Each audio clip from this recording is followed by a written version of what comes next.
হজ ফরজ হওয়ার পর ইচ্ছাকৃতভাবে বিলম্ব করলে গুনাহ হবে কিনা? হজ ফরজ হওয়ার পর তৎক্ষণাৎ হজ আদায় করা উচিত, এটাই হলো সংখ্যাগরিষ্ঠ ইমামদের মত। যদি তৎক্ষণাৎ না করে বিলম্ব করে তাহলে গুনাহগার হবে মানুষ, যদিও বিলম্ব করে পরে হজ করে ফেললে সেই গুনাহটা উইথড্র হয়ে যাবে। তারপরেও হজ ফরজ হওয়ার পর বিলম্ব করা উচিত না, কারণ নবী করিম সাল্লাল্লাহু আলাইহি ওয়াসাল্লাম বলেছেন তাআজ্জুলুল হজ, তোমরা হজ দ্রুততার সাথে করো, অর্থাৎ বিলম্ব করবে না। ফাইন্না আহাদাকুম লা ইয়াদরি মা ইয়ারুদুল্লাহ, কারণ তোমাদের কেউ জানে না তার জন্য কি অপেক্ষা করছে বা কিসের মুখোমুখি সে হবে। মুসনাদ আহমদে বর্ণিত আব্দুল্লাহ ইবনে আব্বাস রাদিয়াল্লাহু আনহু থেকে বর্ণিত হাদিসের আলোকে বোঝা যায় যে হজ আমাদের দ্রুততার সাথে করা উচিত।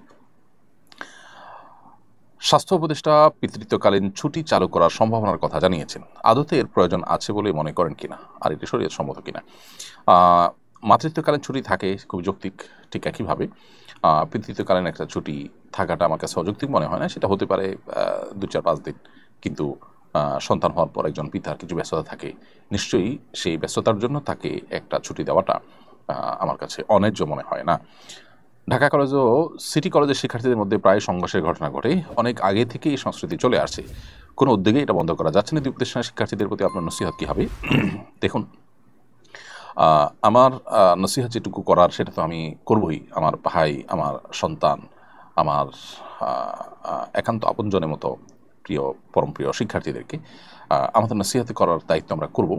নসিহত থেকে আল্লাহ তাআলা যাকে হেদায়েত দিবেন তিনি গ্রহণ করে সংশোধন হবেন, আর যাদের হেদায়েত থাকবে না তারা তো সংশোধিত হবে না। কিন্তু নসিহতের বাইরেও আমাদের যে মৌলিক কাজটা করা দরকার তা হলো আমাদের জেনারেল শিক্ষায় ব্যাপকভাবে নৈতিক শিক্ষার ব্যবস্থা থাকা দরকার এবং নৈতিকতার চর্চার ব্যবস্থা থাকা দরকার।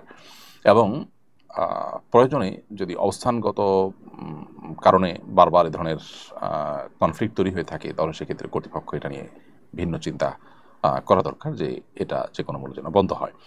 প্রায় এটা হওয়াটা দুর্ভাগ্যজনক। আমি নাসিহা হিসাবে শুধু এইটুকু বলবো যে আমার পরম প্রিয় শিক্ষার্থী বন্ধুরা, মানুষের জীবনের মূল্য সবচেয়ে বেশি। একজন মানুষকে আঘাত করা, একজন মানুষকে ক্ষতিগ্রস্ত করা, কিংবা রাস্তা দখল করে কোনো কারণে, যত যৌক্তিক কারণে হোক না কেন, রাস্তা দখল করে মানুষের দুর্ভোগের কারণ হওয়া, এই সব বিষয়গুলোকে ইসলাম নিষিদ্ধ করেছে, হারাম করেছে। যৌবন বয়সে তারুণ্যের একটা সময়ে হয়তো তারুণ্যের উচ্ছলতার কারণে আমরা অনেকে নানা যুক্তিতে, নানা ইস্যুতে আমরা এই ধরনের কাজ করে ফেলি। জীবনে একটা সময় আসে এবং আসবে নিশ্চিত, যদি বেঁচে থাকেন আপনি, যখন আপনার প্রচণ্ড কষ্ট হবে, আফসোস হবে আপনার জীবনের এই মুহূর্তগুলোর জন্য।